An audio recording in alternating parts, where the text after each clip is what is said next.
तो स्वागत है गाइस सबके अपने YouTube channel JD turbo engine में। और आज हम पढ़ने वाले हैं टीसीएस के बारे में, यानी कि ट्रैक्शन कंट्रोल सिस्टम। तो बेसिकली ये काम कैसे करता है सारा कुछ इस वीडियो में जानेंगे। आप वीडियो को अंत तक देखना, और अगर चैनल को सब्सक्राइब नहीं किया तो सब्सक्राइब कीजिए मेरे चैनल को और बेल आइकन पे क्लिक कीजिए ताकि ऐसे ही हर वीडियो की नोटिफिकेशन सबसे पहले आपको मिल सके। चलिए वीडियो को शुरू करते हैं।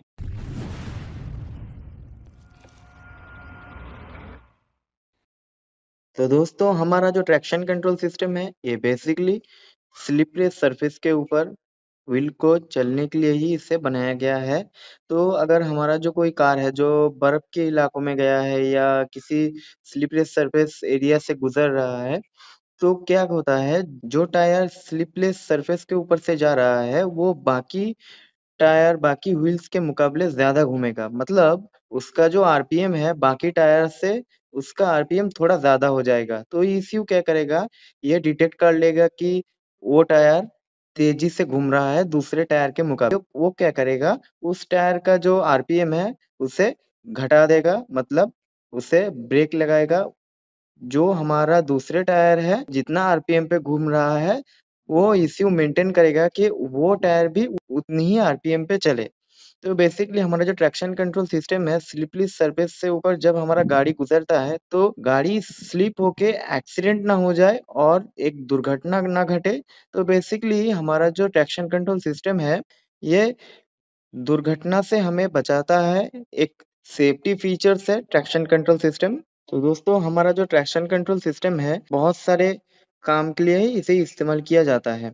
तो जब मान लीजिए कोई हाई परफॉर्मेंस कार या उस कार जिसमें एक बड़ा इंजन हो या उस कार जिसमें टॉर्क ज़्यादा हो, तो जब स्टार्टिंग टाइम गाड़ी जब चलता है तो जो पावर डिलीवरी होती है वो बहुत ज़्यादा होता है। तो हमारे जो इंजन का पावर आउटपुट है वो हमारे व्हील्स में आते हैं। तो क्या होता है, एक झटके में पावर आने से हमारा जो चारों व्हील है उसमें से 1-2 व्हील फ्रीली घूमने लगता है। तो उस चीज़ को बंद करने के लिए हमारा जो ट्रैक्शन कंट्रोल है वो यूज़ होता है।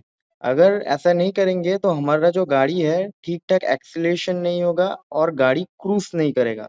तो आप लोगों ने अगर कुछ वीडियो में देखा होगा, 2-3 गाड़ी रेसेस कर रहे हैं और रेसिंग के पहले ही ट्रैक्शन कंट्रोल सिस्टम को ऑफ करते हैं।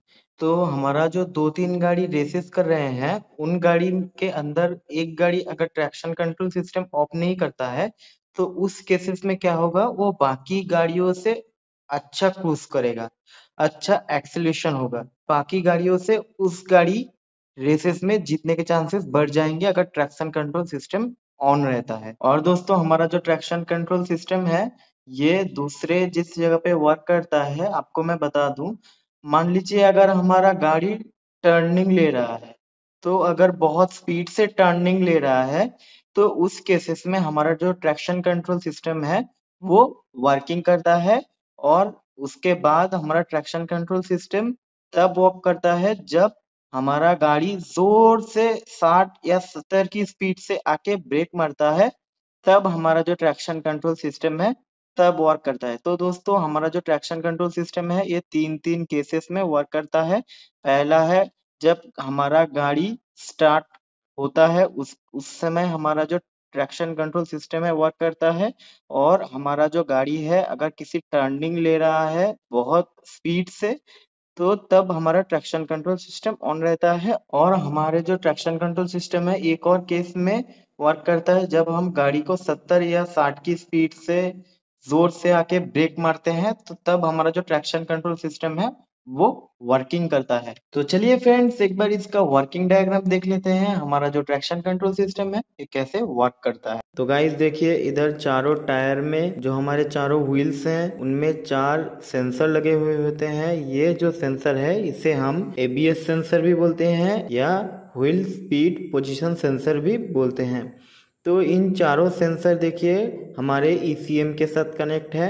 उसके बाद हमारा जो एबीएस एक्चुएटर है वो कनेक्ट है हमारे ईसीएम के साथ। तो क्या होता है, ईसीएम चारों टायर से उसका पोजीशन सेंस करता है। अगर जब भी कोई टायर स्लिपलेस सरफेस के ऊपर आ जाता है तो वो क्या होता है, बाकी टायर के मुकाबले उसका आरपीएम थोड़ा बढ़ जाता है। तो ईसीएम वो डिटेक्ट कर लेता है और एबीएस एक्चुएटर को निर्देश देता है कि उस टायर में थोड़ा ब्रेक लगाए, ताकि वो टायर का जो आरपीएम होगा बाकी टायर के साथ ही सेम आरपीएम रहना चाहिए। तो मान लीजिए अगर कोई कार टर्निंग ले रहा है तो उस केसेस में ईसीएम क्या करेगा, चारों टायर के जो पोजीशन है वो सेंस करेगा। के बाद हमारा स्टेयरिंग कितने एंगल में मुड़ा है वो सेंस करेगा हमारा ईसीएम। फिर हमारा जो सामने का टायर है वो दो टायर कितने एंगल पे मुड़ा है ईसीएम वो देख लेता है। उसके बाद जब ब्रेकिंग टाइम ड्राइवर ब्रेक मारता है तो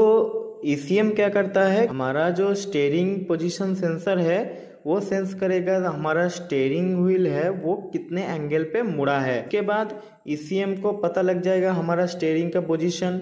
फिर हमारा जो सामने का दो टायर होता है, जो स्टेयरिंग घुमाने के बाद जो टायर रोटेट होते हैं, टायर का पोजीशन सेंस कर लेता है उसका एंगल कितना तक है। तो इतने सारे चीजों से ईसीएम को पता लग जाता है, ताकि जब ब्रेकिंग टाइम जब ड्राइवर ब्रेक मारेगा तो हमारे कौन से टायर में कितनी जोर से किस समय ब्रेक मारना है वो सारा कुछ हमारे ईसीएम डिसाइड कर लेगा। तो दोस्तों हमारा जो ट्रैक्शन कंट्रोल सिस्टम है ये बेसिकली ऐसे वर्क करता है।